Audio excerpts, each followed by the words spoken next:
Welcome to today's lesson on congruence. Today you're going to learn what congruence means, and then we're going to look at different shapes and decide if they're congruent to each other. Let's go ahead and get started. Let's talk about congruence.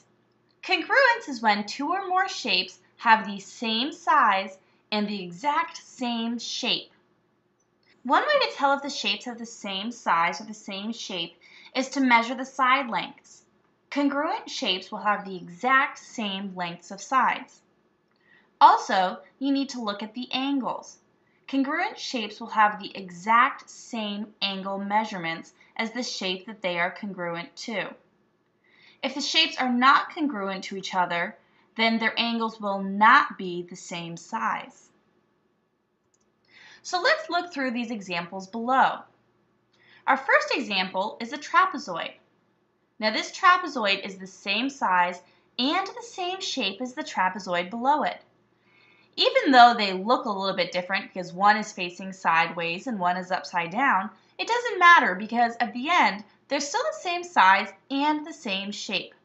So that means that these two trapezoids are congruent to each other.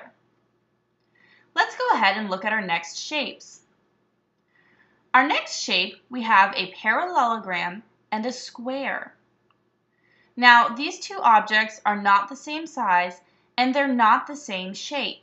Even though they both have four sides, they're not the same shape or size, so that means that they are not congruent to each other. Let's look at this last problem. These objects have the same shape. You'll notice they each have a pointy end and a rounded side. However, this one is much smaller than the one above it, which means they do not have the same size. So even though they have the same shape, since they don't have the same size, they are not congruent to each other. Let's look at some examples together and decide if they are congruent or not. Let's start down here. We want to ask ourselves first if they're the same shape. Now these look very similar in shape. You have two triangles that meet at one point. However, they're not the exact same shape because it's different types of triangles that make these up. So they're not the same shape, and as you can see, they're not the same size, so that means that they are not congruent to each other. Let's move to our next shapes. Both shapes have four sides.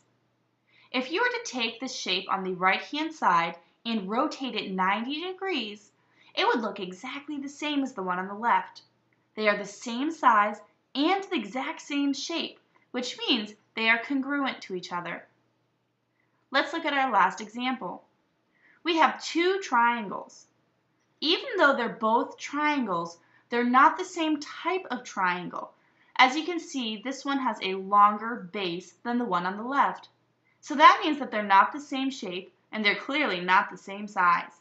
So that means that they are not congruent to each other. Let's review what you've learned in today's lesson.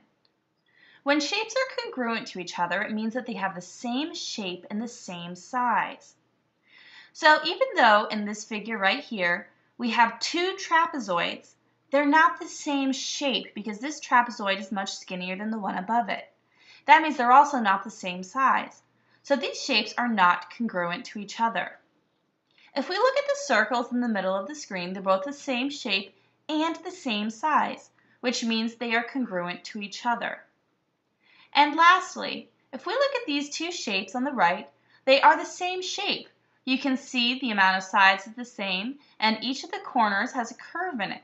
However, they're not the same size, so they are not congruent to each other. It's important to remember, though, that congruent shapes can be facing different directions. They just have to be the same shape and the same size.